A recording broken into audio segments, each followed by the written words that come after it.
it finally happened. King Charles had enough. After years of watching Prince Harry and Meghan Markle wreak royal havoc, he snapped. But not with words, not with public statements. Oh no. Charles went silent, calm, and then struck back with the classiest dagger imaginable. How? By knighting David Beckham. Yep, Sir David Beckham. Footballing royalty will finally have the honor bestowed on him by King Charles next week. And honey, don't be fooled. This wasn't some random ceremony on a slow royal news day. This was icy, deliberate, savage revenge wrapped in polished British manners. Charles wasn't just handing out honors. He was sending a crystal clear message. Harry, you're not welcome in this kingdom anymore. Let's roll back the royal drama clock, shall we? David Beckham isn't just another famous footballer. He's practically British royalty without the crown. Between him and fashion queen Victoria Beckham, they've become the UK's unofficial second royal family. They've got the money, the charm, the A-list glow, the international respect, and Charles knew exactly what he was doing by aligning with them.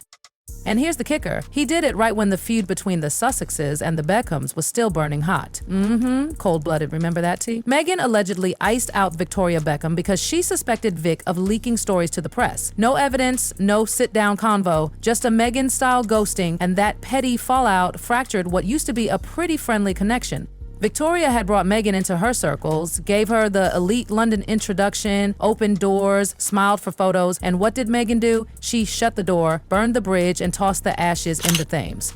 David, on the other hand, supported Harry's Invictus Games. He kept things classy until the fallout hit the fan. Then came the curveball. Meghan and Harry, after ditching Victoria and David, magically cozied up to Brooklyn Beckham, their estranged son. That's right. While the royal fam was falling apart, Meghan and Harry started playing surrogate mentors to Brooklyn and his wife Nicola Peltz out in California.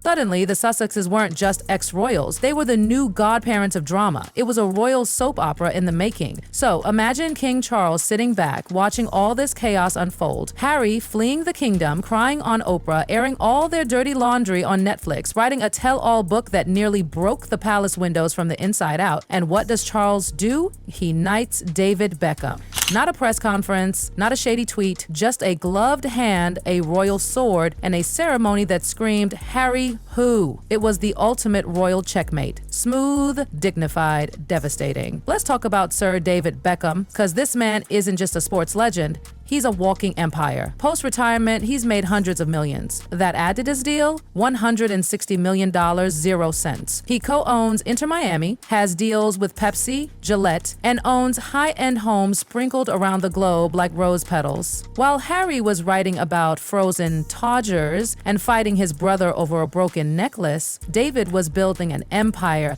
that didn't require a title to feel majestic.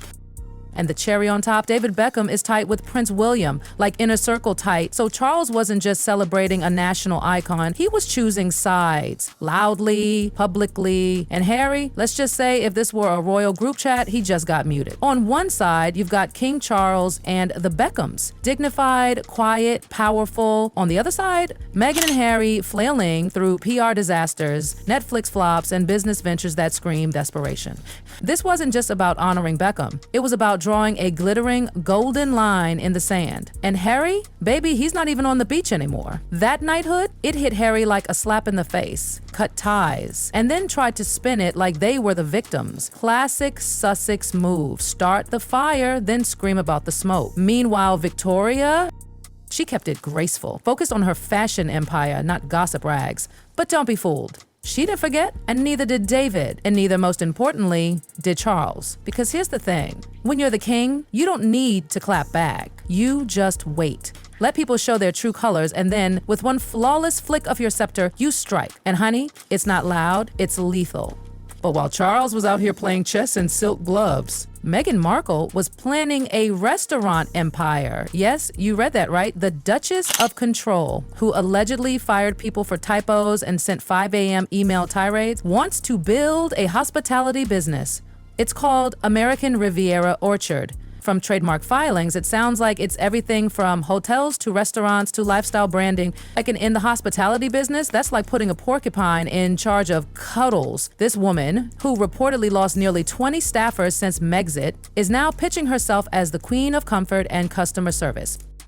I mean, let's be real. A Meghan Markle restaurant would probably feel like walking into a royal hostage situation. You ask for salt and get an HR violation. Remember the jam incident? Yes, that chaotic jam demo she tried on her show. There was milk spilling, jars crashing, ingredients on the floor. It looked like an Etsy project gone wrong. Now, picture her running a restaurant kitchen. Picture a poor sous chef forgetting to place a rose petal on a risotto and suddenly getting ghosted by the entire HR department. And let's talk about her thing for flower sprinkles. Lavender burgers, rose pizza. It's not fine dining, it's botanical chaos. It's giving garden center gone wild. It's the kind of food that photographs well, but probably tastes like regret. And staffing? Oh, honey. Meghan and Harry have burned through staff like candles on Meghan's mood board. In the restaurant industry, which already has insane turnover rates, imagine working under Meghan's watchful eye. You'd need therapy and a thesaurus just to get through a shift. This hospitality plan isn't a business, it's a distraction.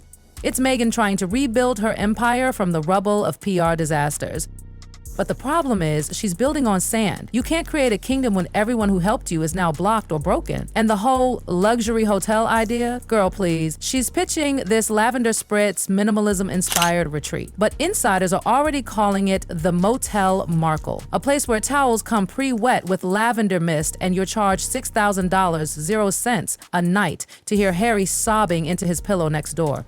And who's actually staying there? Not Harry. Sources say the man has found peace in a Wendy's drive-thru, spicy nuggets, chocolate frosty, bacon combo. While Meghan trademarks chaos, Harry just wants a quiet booth and fries that don't scream at him. Behind the scenes, it's all falling apart. Meghan's talk show with Love Meghan is already in trouble. She's reportedly struggling to book at-leasters. Beyonce said no. Dolly Parton? Pass. So far, her biggest confirmed guest, Chrissy Teigen. Yes, Chrissy. The woman once dragged across the internet for cyberbullying a teenager. Now she's Meghan's headline act. Two queens of controversy trying to rebrand while the internet watches. In popcorn-sprinkled glee, and while Meghan's clinging to lifestyle quotes and overpriced jam jars, King Charles and Prince William are out here making legacy moves, real ones, with swords and crowns. The Sussexes are launching ventures. The royals, they're launching history. Because let's be honest, royalty isn't about hashtags or Instagram followers. It's about impact, and the message is loud and clear. The crown has moved on.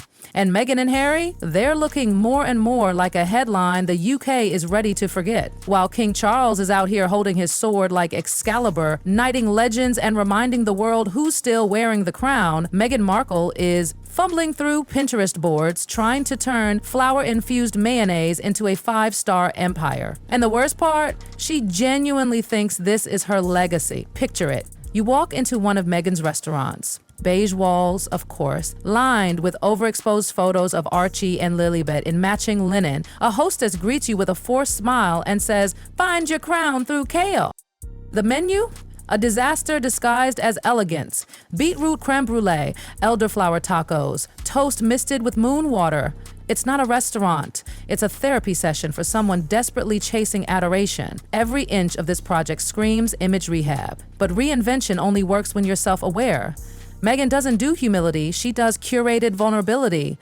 She doesn't admit faults, she blames misunderstanding. And that vibe? It doesn't sell soup. Meanwhile, Victoria Beckham, the one Meghan iced out, is thriving. No tantrums, no filtered quotes, just fashion runways, happy family snaps, and a husband who just got knighted by the king. That's the difference. Victoria didn't try to be royalty. Charles made it official for her. That knighthood? A bullet straight through the Sussex brand. Meghan knows the optics, that fallout with Victoria. It wasn't just drama, it was a networking disaster. And David, oh, he didn't throw shade, he didn't mean to. One sword tap said it all. He stood there looking like a king without a crown, while Harry, who was born royal, threw it all away for a podcast and a dusty Netflix deal. Talk about trading a crown for a camera lens. Then there's the bizarre friendship with Brooklyn Beckham and Nicola Peltz. Right after Meghan cut Victoria off, suddenly she's all cozy with their son? Girl, it looked like they were collecting estranged celebrity kids. It screamed, if we can't have the parents, we'll take the children. But Charles saw it all, silently, patiently. He didn't release statements, he didn't fire back, he just waited. Then struck with elegance, knighting David Beckham and reminding everyone who still writes the script. Meanwhile, Meghan was slapping her name on anything she could trademark: jam, candles, hotels, you name it.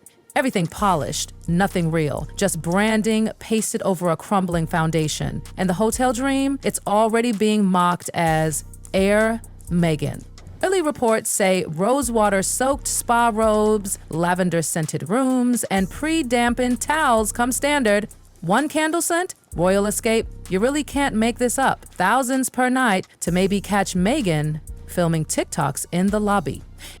And Harry, he's not living the dream, he's living in a drive-thru. Word is he's on a first-name basis at Wendy's. Spicy nuggets, chocolate frosty. While Meghan trademarks chaos, Harry's chasing comfort food and peace. Insiders say he looks drained, not parent-tired, spiritually tired. Like a man who ran from a palace only to get trapped in another. He's no longer building with Meghan, he's surviving beside her.